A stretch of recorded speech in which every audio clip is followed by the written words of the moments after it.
Eh bien bonjour à tous et à toutes, chers amis et chers abonnés. Je suis très heureux de vous retrouver pour une nouvelle vidéo et nous allons parler, comme vous avez pu le voir en miniature, du dernier film de Maïwenn, Jeanne du Barry, que je suis allé voir et dont j'ai deux, trois choses à dire. Donc Maïwenn, pardon, à la réalisation, mais aussi dans le rôle de Jeanne du Barry. Casting assez international, puisque nous trouvons aussi bien Johnny Depp dans le rôle de Louis XV, que Pierre Richard dans Le Duc de Richelieu, Louis Garrel, Benjamin Lavergne dans le rôle de la Borde, Melville Poupeau, India Air, Diego Le Fur, dans le rôle du dauphin et futur Louis XVI, Pauline Paulman dans le rôle, qui sont allés chercher quand même une actrice, j'ai vu, allemande, ouais, pour incarner Marie-Antoinette, mais aussi Pascal Grégory dans Le Duc d'Aiguillon, etc. Je ne vais pas tout citer, bref, vous pourrez voir le casting pour un film qui est censé retracer la vie, on va dire, je vais pas envie de dire depuis la naissance, mais quasiment depuis l'enfance jusqu'à la mort un peu racontée, mais on va dire jusqu'au départ de la dernière favorite de France en 1770. La comtesse du Barry étant née en 1743, elle est morte sur l'échafaud en 1793. Ce que je pense de ce film, donc moi j'aime beaucoup l'histoire, vous savez, et bien sûr j'aime regarder les films historiques, enfin, ou du moins quand un film qui prétend représenter l'histoire de France, et c'est vrai qu'il n'y avait pas eu jusqu'à présent un film, alors il y a eu des tonnes sur la Pompadour, mais il n'y avait pas eu un film consacré à la du Barry, qui n'a pas fait non plus beaucoup les choux gras de la littérature, qui a souvent été traîné dans la boue à cause d'une légende noire ordurière qui avait été un petit peu comme ça et répandue pendant la période post-révolutionnaire. Alors que, effectivement, la dernière favorite, Jeanne du Barry, eh bien, avait beaucoup plus, même si elle avait les mêmes origines modestes que la Pompadour. Hein, c'était une fille du peuple, on le voit très bien, hein, elle fait comme ça, elle a été...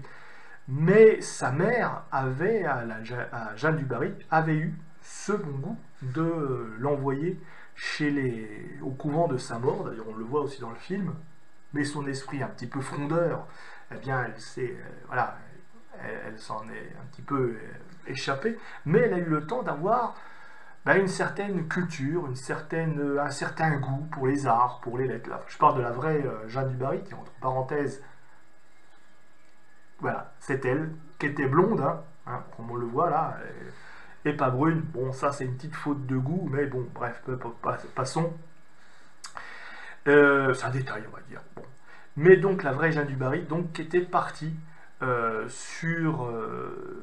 voilà, avec des idées comme ça, des idées. Il avait ses idées de son temps. C'était une femme moderne hein, pour l'époque, hein, bien sûr, mais qui était très conservatrice aussi. Hein, elle savait un petit peu tenir son rang, et elle avait beaucoup plus d'éducation que la Pompadour, la Pompadour n'hésitait pas parfois à lâcher deux ou trois expressions ordurières que n'avait pas la du Barry. En plus, la du Barry, elle se mêlait pas trop de politique. Par contre, elle avait aussi quelques cabinets comme ça, où elle invitait aussi des écrivains, des gens.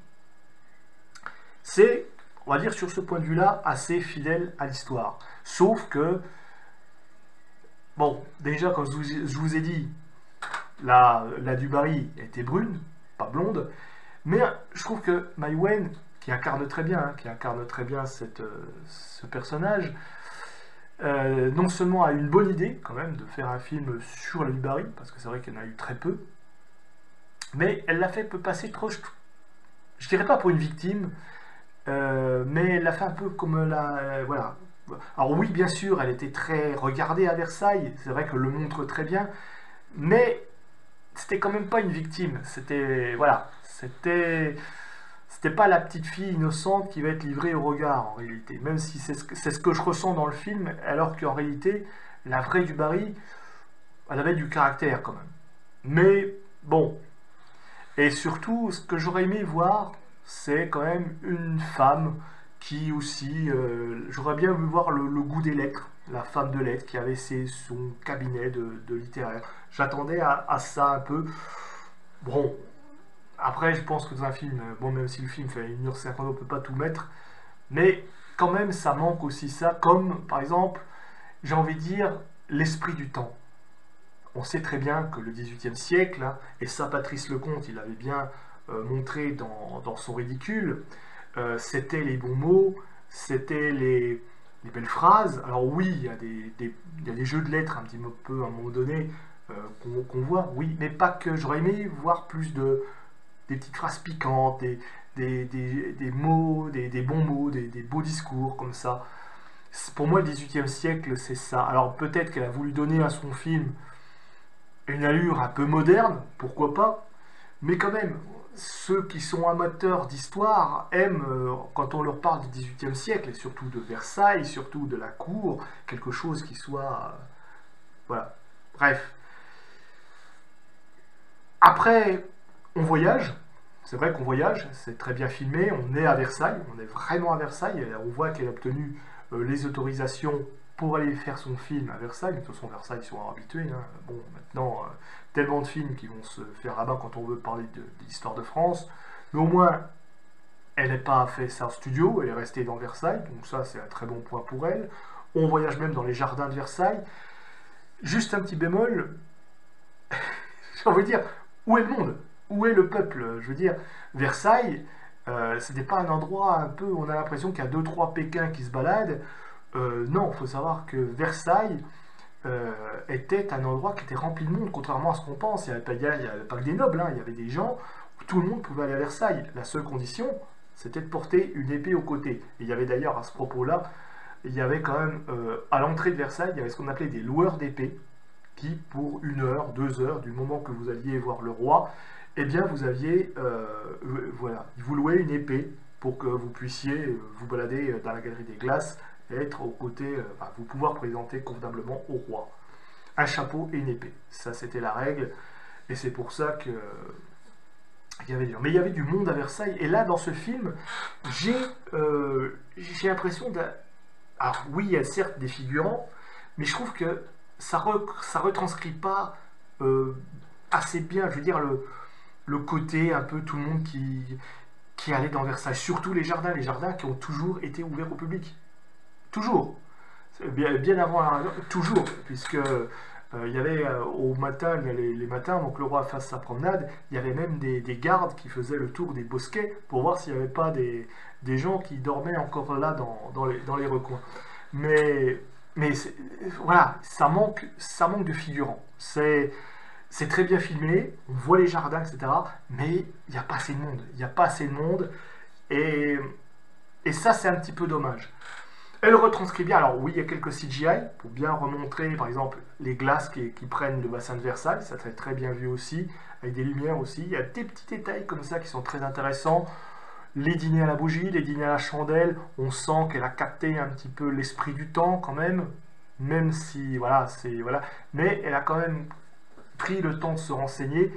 Et c'est pas du tout la catastrophe que j'espérais, surtout quand j'ai vu dans la bande-annonce, quand je voyais cette rencontre à Versailles, enfin dans la galerie des glaces, entre la Dubarry et Louis XV, oh là là, je m'étais dit, mais attends, là, wow, attends, ça n'a pas du tout lieu comme ça, ils se sont rencontrés dans le cabinet, et non, effectivement, il y a bien une scène où elle le rencontre dans le cabinet. Alors oui, bien sûr, Louis XV n'a pas le bras dans le plâtre, parce que la vraie rencontre, c'est que Louis XV avait un bras dans le plâtre parce qu'il avait eu un accident de chasse quelques jours auparavant, mais peu importe.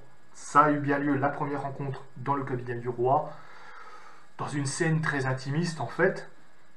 Et après, il y a eu de la présentation, effectivement, officielle, devant la cour, après la mort de la reine, Marie Lexinska, que j'aurais aimé voir aussi.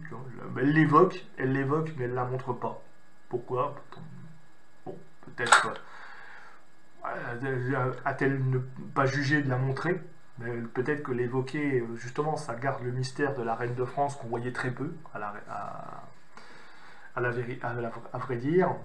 Alors, Alors il y a des petits détails quand même qui sortent de l'histoire, hein. Je veux dire, alors, aller chercher une Allemande, je ne sais pas si elle est allemande ou autrichienne, Pauline Paulmann, pour incarner Marie-Antoinette, enfin la future reine de France, mais à l'époque elle était que dauphine, c'est une... pourquoi pas. Mais à un moment donné, ils la font parler, enfin, ils font comme si elle avait envie de parler allemand, ce qui est totalement faux. Je rappelle que Marie-Antoinette parlait français. Du moment qu'elle est arrivée en France, elle a dit « Je suis français, je parlerai français, ne me parlez plus en allemand ». Et même quand elle était à la cour d'Autriche, alors qu'elle était encore jeune petite princesse autrichienne, sa mère, sachant peut-être le destin à laquelle elle était vouée, et aussi parce que c'était la langue, voilà, elle parlait, elle s'entretenait avec elle en français. Pendant toute son éducation, pendant toute sa vie, elle a parlé en français avec sa mère jusqu'à ce que Marie-Thérèse décède. Mais voilà. Diego Le Furc en dauphin, futur Louis XVI, bon choix aussi, hein, je veux dire, on sait très bien que Louis XVI, contrairement, enfin, futur Louis XVI, parce que là on n'est pas encore dans Louis XVI, mais quoique à la fin on va le voir aussi, en devenir Louis XVI, on sait que c'était un personnage qui était assez grand, hein, 1m98, pour ça d'ailleurs peut-être qu'on... Enfin, oups, pardon, non je rigole, mais bon, il faisait 1m98, près d'1m98, c'était un grand bonhomme, assez fin et effilé quand il était jeune. Après, quand il a eu la trentaine, il a commencé à choper un petit peu de bide, mais il faut savoir que Louis XVI n'a jamais été obèse, court, petit, comme la Révolution l'a montré, et ça, le film lui rend bien hommage de ce point de vue-là, en allant chercher un acteur qui est quand même assez élancé et longiligne comme Diego Le Fur. Après, tous les personnages, effectivement, sont là, ils ont leur utilité, hein. Pierre Richard, qui incarne un duc de Richelieu, j'irais dire plus vrai que nature, je veux dire, ce rôle lui va bien. Johnny Depp en Louis XV, ben, finalement, qui est pas si mauvais, même s'il a très peu de lignes de dialogue, bien que il parle français. Il arrive à faire oublier quand même ses rôles dans Jack Sparrow, même si parfois, on va dire, il y a des allures un petit peu très américaines pour faire monarque français, mais allez, ça passe. La fin, quand il montre la mort du roi, moi je pense c'est très chargé d'émotions. On montre tout le cérémonial, hein, d'ailleurs, qui a mille fois été montré dans d'autres films. Je pense que ça s'inspire aussi. Je crois qu'il y a un excellent docu-fiction, téléfilm sur Louis XV. Vous voyez cette scène, elle a repris un petit peu la mort du roi avec la bougie qu'on met sur le balcon, et puis on l'éteint pour dire le roi est mort, et puis après le balcon, voilà, on rouvre à nouveau les fenêtres, et puis il va chercher son chapeau à panache blanc, il dit vive le roi, pour acclamer les gens qui se précipitent dans la chapelle où Marie-Antoinette, oui, et le futur Louis XVI étaient en prière. Alors j'aurais aimé à ce niveau-là cette phrase qu'aurait dit Marie-Antoinette ou Louis XVI, je ne sais plus lequel est Dieu, parce qu'ils avaient 20 ans, hein, quand ils sont devenus rois. Elle a oublié cette phrase, parce que quand ils sont arrivés comme ça, ou quand ils ont appris le décès de leur grand-père, ils se sont mis à genoux et ils ont dit Seigneur, priez pour nous, aidez-nous, nous régnons trop jeunes. Parce qu'ils étaient convaincus qu'ils avaient 20 ans, ils étaient encore, voilà, ils n'avaient pas encore l'expérience. Et j'aurais aimé cette phrase-là. Bon, elle l'a oubliée. Tant pis. Voilà, c'est encore des petits détails comme ça, des petits détails historiques des fois qu'elle oublie, mais bon, le film, sans son ensemble, reprend bien un petit peu cette ambiance. Et puis on sent bien aussi, j'ai envie de dire, cette ambiance fin de règne, fin de siècle, décadent. Hein, je veux dire, ça donne au jeu dans les salons. Il faut savoir que Versailles, oui, c'était quasiment un casino. On jouait au pharaon, on perdait des millions de livres, de bijoux, voilà, des têtes affolantes, etc. Il faut savoir que, voilà, alors oui, il y avait enfin, tous les nobles, hein, beaucoup de nobles étaient des Argentins, mais ceux qui vivaient à la cour de Versailles ruinaient, souvent ils s'endettaient pour maintenir le faste. Donc ça, à un moment donné, c'est bien représenté. On retrouve, alors l'histoire avec l'enfant noir, non, ça a vraiment attesté. Effectivement, Jeanne du Barry avait avait un petit enfant noir qui avait été rapporté d'Afrique, qui était traversé par les Indes, enfin, était ramené par les Anglais, et puis qui été revendu ensuite, et puis qui était donné ensuite à, truc. C'est pas, voilà, c'est pas pour dire, oui, tiens, faut mettre des personnages de couleur. Non, non, elle avait vraiment son petit Zamor qui était à côté, c'était son page. Pas son esclave, hein, son page. Mais voilà, elle le traitait plutôt bien, d'ailleurs, elle lui avait appris à lire, à écrire, à jouer de la musique, à se battre en duel aussi, tel qu'on le voit dans le film, bref. Bon, il lui a pas tellement récompensé par la suite, parce que c'est lui qui l'a dénoncé pour qu'elle se fasse décapiter. Mais bon, c'est voilà, c'est tous les éléments. On sent que Mai Wen a lu beaucoup, enfin, ou s'est beaucoup documenté sur cette période. Et elle arrive à nous retranscrire un petit peu, eh ben, une belle histoire, là, l'histoire de Jeanne du Barry. Alors, ça va, j'ai envie de dire, ça creuse pas beaucoup. Hein, il n'y a pas beaucoup.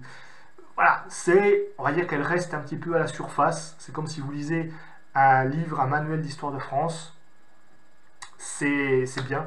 Mais bon, il y a des moments touchants, des moments avec, surtout la fin, avec les adieux, on va dire, les adieux à son amant, hein, puisque c'est un peu cette histoire. C'est une histoire d'une femme qui va un peu tomber amoureux d'un homme comme ça. Alors il y a ses adieux à la fin, le Louis XV sur son lit de mort, le visage ponctué de boutons, et elle est à ses côtés. J'espère pour elle que je crois pas qu'elle s'est fait contaminer, mais bon, peu importe, mais c'est touchant, quoi. Malgré la maladie, elle est à côté, elle lui dresse ses derniers adieux, tout ça, et elle se rend en reculant comme on lui avait appris. Franchement, c'est un film qui est assez touchant de ce point de vue-là. Seul reproche que je lui dis, c'est un film qui creuse pas assez profondément, et si elle raconte bien l'histoire de la du Barry, on va pas au fond des choses, et c'est un petit peu dommage. J'aurais aimé, voilà, plus de profondeur, plus de discours aussi, de propos, de bons mots. Après tout, on est au XVIIIe siècle. Mais bon, elle s'en sort bien. Un film qui conviendra à ceux qui connaissent pas trop l'histoire de France. Ça dit pas trop de conneries, même si parfois, bon, il y a des petits détails qui échappent un peu. Mais au moins, elle respecte assez bien l'histoire. Elle reste aux effets. C'est une belle histoire d'amour en même temps. Et puis c'est bien joué. C'est bien joué, c'est bien réalisé, c'est bien représenté, c'est bien tourné. On voyage et on s'évade malgré tout, malgré tous ces petits défauts. Sur ce, mes amis, eh bien, dites-moi en commentaire ce que vous avez pensé de ce film, si vous a plu, si vous a déplu, si vous avez été emporté par cette époque, ce que vous pensez un petit peu de ce film en général, on en débat, dans le respect, dans les commentaires. Sur ce, eh bien, bon visionnage, likez, partagez, et puis on se dit à bientôt pour une prochaine vidéo.